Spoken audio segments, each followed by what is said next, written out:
Hello everybody and welcome back to Witchfix. I am today reviewing book 12 in the Wicca series. Can you believe that we have reached the heady heights of book 12? I certainly can, because I felt every minute of it, and specifically by it I mean this week when I decided to read just like 5 of these books back to back, because I realised that I've been lagging behind a little bit on my to read pile and needed to make a very quick dent. Now, I did want to mention something that actually came up in the Origins book, which is the previous one to this one.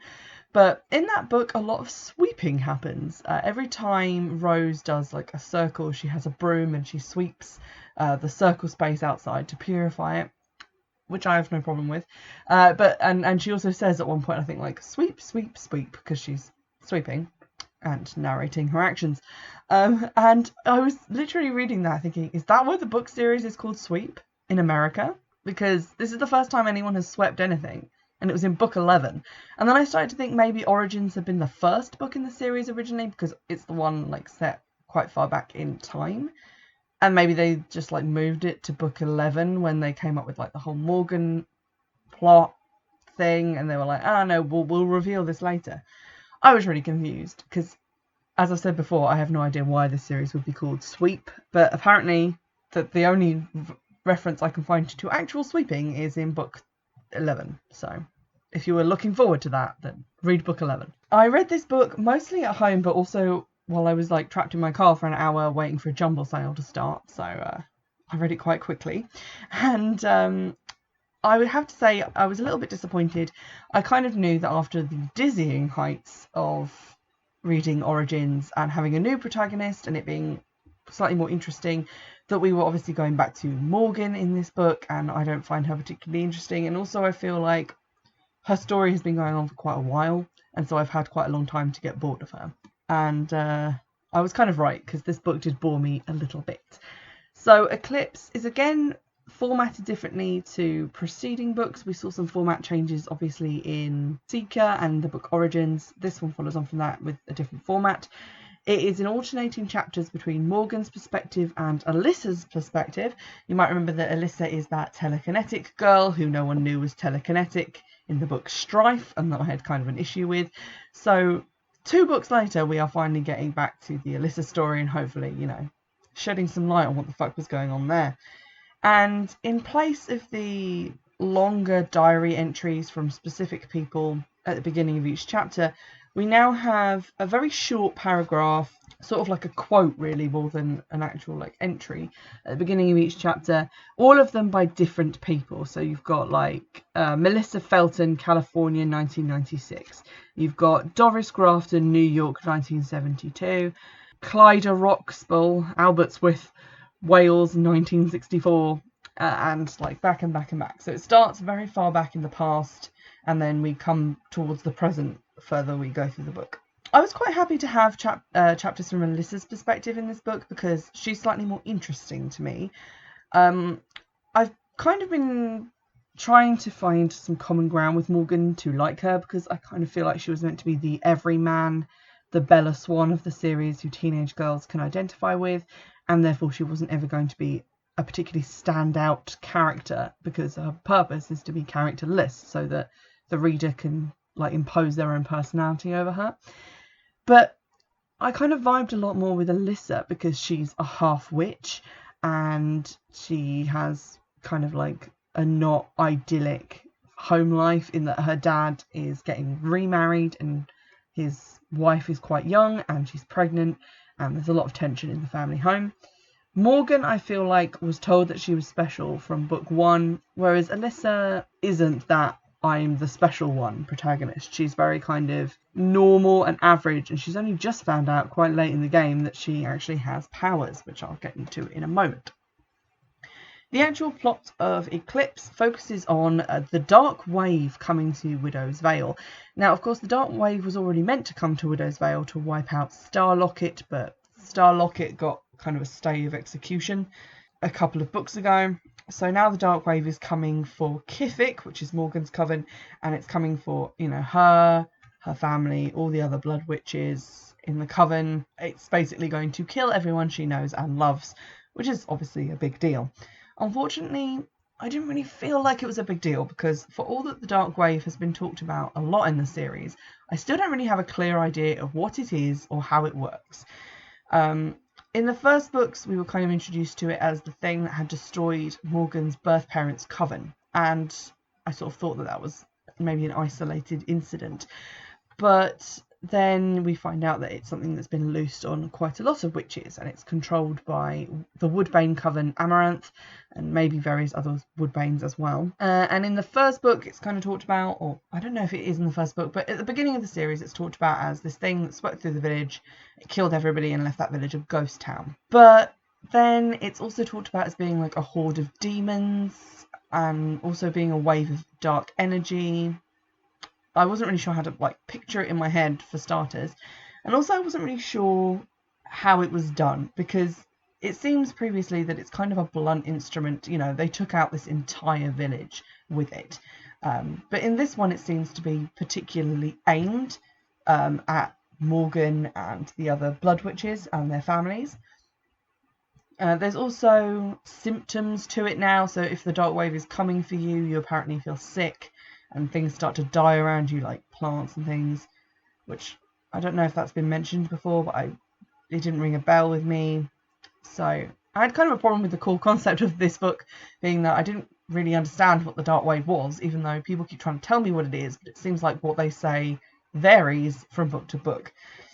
But anyway, the plot of this is that the dark wave is a coming, and Morgan and her ragtag group of friends who tell her not to use magic once again decide that magic has to be used to try and avert this catastrophe. The mastermind behind this dark wave is Kieran, who is Morgan's father, birth father, and he turns up to say, you know, join me or be destroyed, in a very kind of Sith type way. And this really surprised me, because if you've listened to the previous episodes, or God forbid read some of the previous books, I think we were led to believe that Kieran had been captured. In Eclipse, on page 6, Kieran pops up in a sort of vision to Morgan and says, I've dismantled the watch sigil. So, you know, he's taken this mark off of him that Morgan planted on him so that the council could track him. So then obviously everyone goes, oh my god, we don't know where Kieran is. We don't know what he could be planning.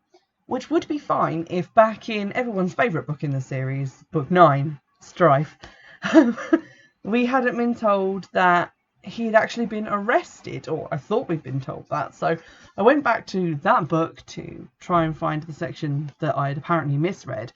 And on page 172, we hear this section from Hunter giving a witch message to Morgan. We have Kieran. For a moment they were words without meaning. I had spent the last several hours worrying about Alyssa, terrified that I'd somehow hurt her, so it took me a moment to remember that there were other terrors in my life.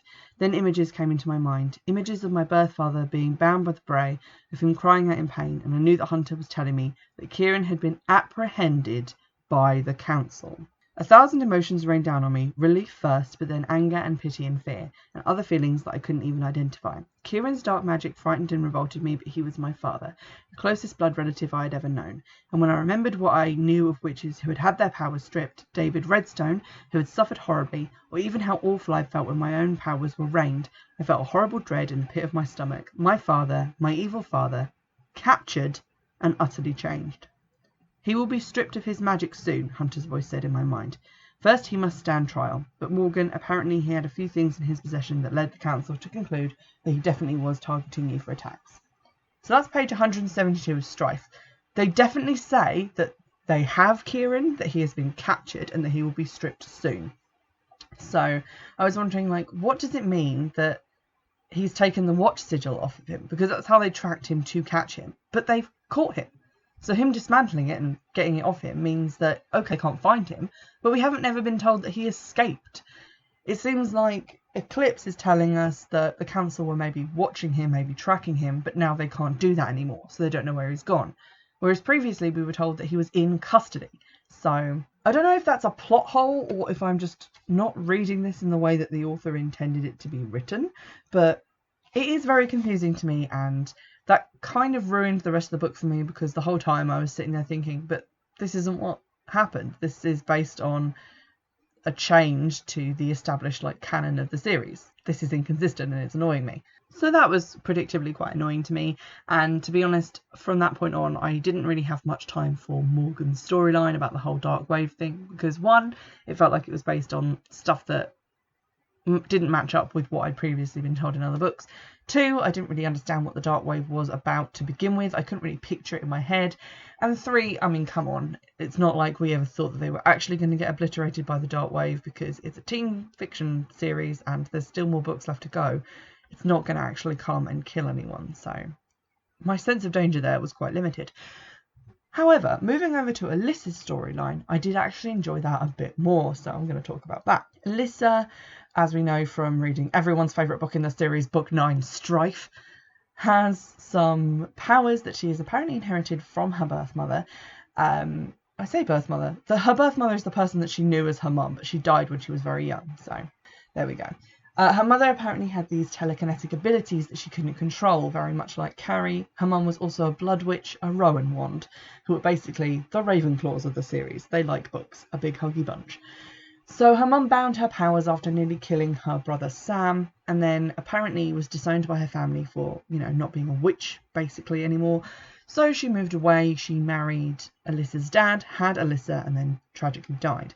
All that time, she never spoke about her family. As far as Alyssa and I guess her dad knew, she was estranged from them and they never made contact with them at all. Alyssa in Strife was exhibiting those same uncontrolled telekinetic abilities, a fact which no one else cottoned onto, and they seemed to blame Morgan for no real reason at all, but I talked about that in that review, so I'm not going to harp on about it. It was just annoying. So Alyssa is still a bit scared of magic. She thinks magic is bad and scary, and that Morgan is bad and scary for having these uncontrolled powers. However, when she's over at Morgan's house with Morgan's sister Mary Kay, she sees a book poking out of Morgan's backpack, and Morgan tells her that it's a book of shadows that she recently purchased, or was given, I think, as a gift by the proprietors of Practical Magic, the Wicca shop. And it's a 1970s book of shadows. And as soon as I found out the date of it, I realised that it was probably the Book of Shadows of, I think Sarah Curtis was her name, which is Alyssa's mum. Alyssa feels compelled to take the book, which she does. She steals it, takes it home, reads it, and realises while reading it, hey, this woman has the same name as my mum. She's writing about going to the same place as my mum, where she met my dad, and her favourite things being the scent of lilacs. When my mum really liked lilacs, they were her favourite flower, and a whole string of other coincidences. But in the course of reading this book, she realises that this Sarah Curtis has a brother, and she has always known, or thought she knew, that her mother was an only child. She picks up, after reading this book, her mum's jewellery box, which is one of the few things that she has left of her mother, and lo and behold finds a secret compartment in it which contains a bunch of letters from her mum's brother, so her uncle Sam, which seem to confirm that her mum was in fact a witch, because they're talking about magic and spells and witch stuff. This obviously throws Alyssa for a loop, and she has to try and deal with the fact that not only is her mother a witch, which she didn't know, but she is now a half witch, and she knows that. And also that the scary things that have been happening, that have been turning her away from Wicca, have actually been caused by her and not Morgan.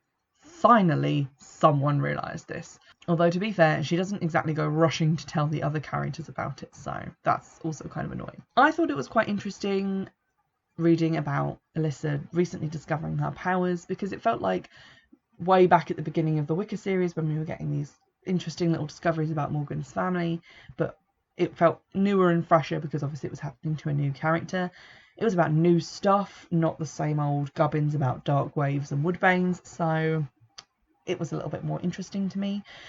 I also found the content of the letters that Sam had sent his sister a little bit interesting, because there was some stuff in there about maybe why she'd been disowned and all of that, so I'm hoping that gets explored more. It also challenged some of the lore that we've previously known about the series, namely that a female witch is apparently not able to get pregnant by a human male, and that a male witch who sleeps with a human woman usually produces children that have very little to no magical talent. But apparently that wasn't the case, because Alyssa's mother was a witch and her dad is not, and she was born and she has powers. In fact, she has more powers than a half witch technically should have, even if such a thing were possible to be created. And Hunter's dad theorizes that this is because her mother bound her own powers. So because she wasn't using them, because they were just like trapped inside of her, when she had Alyssa, she gave birth to technically not a half witch, but a 1.5 witch, which is 1, my favourite order at any restaurant, 1.5 sandwiches, and 2, quite an interesting concept. Now, the way that this ties back into the whole Dark Wave storyline is that Hunter's dad has finally been able to come up with a spell to combat the Dark Wave using the diary that we got to read in the previous book, Origins. But the person who says the spell to counteract the Dark Wave will probably die because it kills witches. Fair enough. And obviously, with Alyssa being a half-witch, they reckon that she'll be able to survive the process of casting the spell, which kind of counteracts what they said about her being like a 1.5 witch, but I was prepared to roll with it. So Morgan manages to use a trailing plotline from previous books, which is that she knows her father's true name and therefore can command him with it. She uses that to imprison Kieran so that he can have his powers bound, but then the Dark Wave is still coming for them because I guess the rest of his coven were still doing it, and so Alyssa has to leap into action and perform this very complicated spell to neutralize the Dark Wave. Again, I didn't 100% really understand the theory behind this. I felt like it wasn't very explained because there was so much going on in the book that we didn't have a lot of time. Basically, in action, it appears that the Dark Wave kind of arrives, and at the moment it enters the area where they are, she creates one of those like weird sucky holes to the underworld that Hunter's dad was obsessed with in Seeker, and basically pushes the Dark Wave into it, and it gets nommed out of existence, which doesn't seem so far out of left field that no other witch for the last couple of 100 years would have ever thought of doing it, quite frankly. It seems a little bit strange. We're also told that to target the Dark Wave, to target the counteracting spell at the person or at the Dark Wave being created by a specific person, you need something that belongs to them, and they use Kieran's watch. Even though, I mean, the rest of his coven is apparently also doing the Dark Wave, but they didn't have anything of theirs. And the Dark Wave was somehow able to target them without them having, I guess, bits of all of the other witches that they were targeting with the Dark Wave. That all made very little sense to me and was kind of confusing, but I cared so little that I didn't care that I didn't understand, if you see what I mean. Something that Kieran reveals before his powers are taken away is that he believes Morgan to be a sort of fabled, prophesized person, and that has another incomprehensible name that I'm going to try and say. So basically the conversation they have goes thusly. He says, "You possess the power to devastate anything in your path or to create unimaginable beauty." And she says, "No, I don't. Why do you think that? I'm not even initiated." "You just don't understand, do you?" he said sharply. "You don't understand who you are, what you are. You're the last witch of Belwicket. You're my daughter. You're the Sigur's Dan." "The what?" I mean, that was my reaction as well. And he says, "The fated scourge, the destroyer. The signs say that it's you, Morgan. The destroyer comes every several generations to change the course of her clan. This time it's you who will change the course of the Woodbanes, just as your great ancestor Rose did centuries ago." So basically that's why he's very Morgan will join me or she will be destroyed, because he wants her power on his side so that obviously his Woodbane coven and all that doesn't get decimated if she chooses the side of good. It seems like he's taken a really stupid way of going about that. It kind of reminds me of a lot of mythological stories where people get told, "This thing will be your downfall," and they're like, "Okay, then I will hunt it down and kill it before it can be." But in that sense, they ironically cause their own downfall. Like, if I was told, like, Italy will be your downfall, I'd be like, cool, I'm never going to go there. Not, I'm going to go there and destroy the country. It just made, again, not very much sense to me. But apparently we've now found out that Morgan is even more special than we were previously led to believe. She's, some sort of ancient prophesized person who's going to change the fate of Woodbanes forever. Whatever that will look like, only time will tell. The climax of the book is kind of rushed because they have all the stuff where they trap Kieran and strip his powers, and then in like the last 20 pages they realise that the Dark Wave is still coming, so Alyssa has to do the spell. But then right at the end it is revealed that Hunter is planning on leaving the council and stopping being a seeker, which is kind of a huge deal, because that's basically what he's been the whole time in the book series.